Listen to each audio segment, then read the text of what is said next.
The Honest Money podcast is powered by 10x Investments, a licensed financial services provider. Consult with your financial advisor and let's 10x your future together.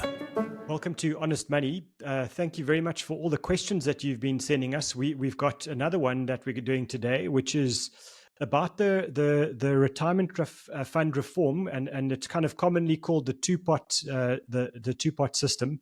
And our guest our listener who asked the question wants to be anonymous, and she called it the 3-pot system. So just to explain that for a second. So the reform is not in place yet, but what's going to happen is between Treasury and the retirement fund industry and the unions, they've agreed that there needs to be a way where a portion of your retirement funds going forward or into the future will always be saved until the point where you actually retire. So, just to explain that, at the moment, if you work for a company, the likelihood is that your retirement fund is a Provident fund. And if you resign your job, you are allowed to take your Provident fund, cash it in, and then get access to that money. The problem with that strategy is that you pay enormous amounts of tax, because all of the money that you take out of your Provident fund gets added to your taxable income in the year, and then you end up paying tax on as a big lump sum on that retirement money that you've taken out. So basically, you could end up losing a big chunk, a quarter or a third of your money to tax, and usually people are doing that because they're in real financial difficulty, and so they can't afford to lose that money. And then secondly, they have quit their job, and that's much more worrying, because most of the time people are quitting their job to access their retirement fund money because they're in desperate trouble financially, and they don't necessarily have another job. So now the problems just really compound against them, and it's a really unhealthy situation.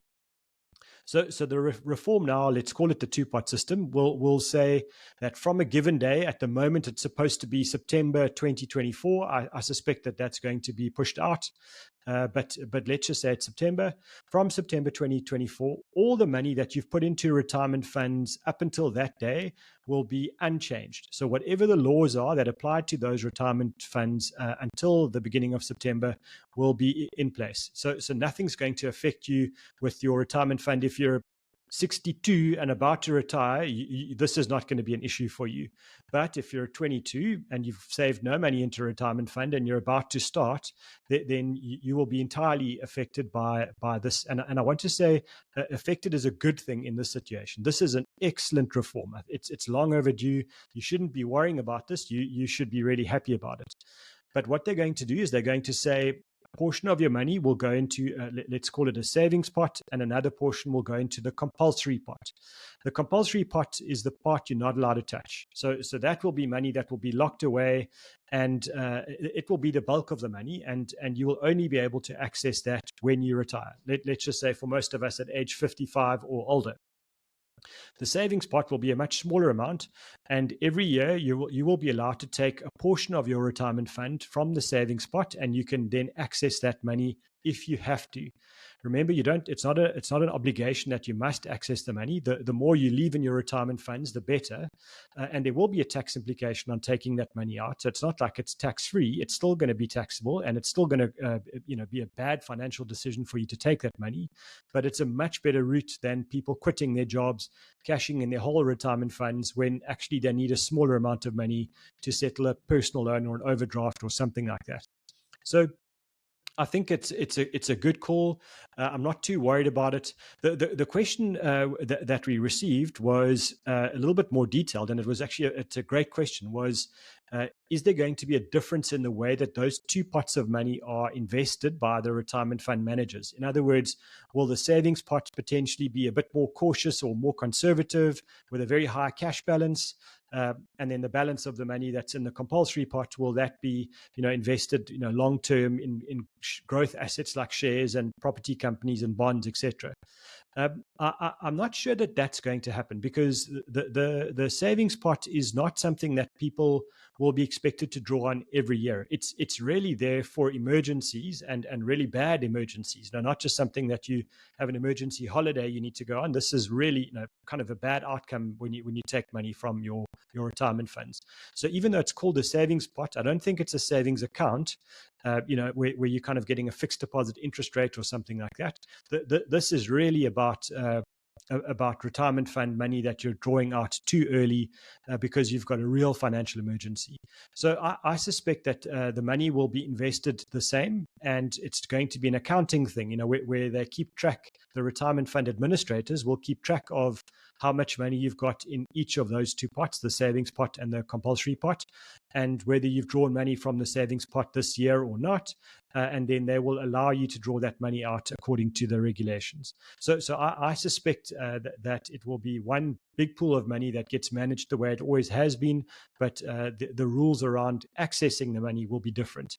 I would be very disappointed if retirement fund managers start to manage that pool of money differently, because what that will mean is that they'll take a portion of your money and invest it too conservatively if you're, let's say, 25 years old, and potentially, too aggressively if you're 63 and about to retire. So I think that these reforms are not about changing the way money gets invested. It's more about how the money gets accessed and when you're allowed to access it. So thank you for the question. I think it's a fantastic question. I just think we're probably still a little way off from when this whole thing's going to be done. And so, keep watching this space. And as I said at the start of the recording, I'm not sure that we will get the retirement refund reforms done by the beginning of September. Government, as usual, did all of this stuff far too late, after they had years and years to work on the regulations, and then just sprung it on the industry and kind of forced them to kind of implement. And they actually wanted to implement from the beginning of March 24, and then extended it by 6 months to September. The logical thing would have been to publish the announcements and then give the industry 12 months to get all their systems right. But of course, we're dealing with government that doesn't understand how systems work. So it's a tricky one. But I suspect we can watch this space to see how these regulations are actually implemented correctly, and then from there, you can make some decisions. I would expect that if they're going to change the way your money is invested, that they will give you a choice to say, okay, my savings pot should be invested the same way as the rest of my money, because I don't really want to draw on it, on a regular basis. But as I said, I just don't think that that's the case. I think this will be, same as usual in terms of the way your money gets invested.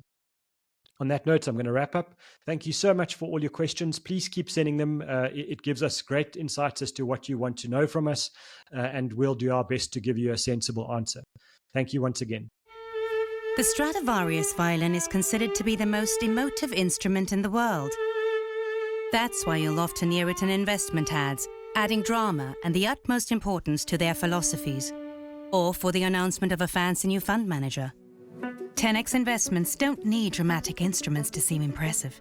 They let the results sing for themselves. So 10x your future without the drama. 10x is a licensed FSP.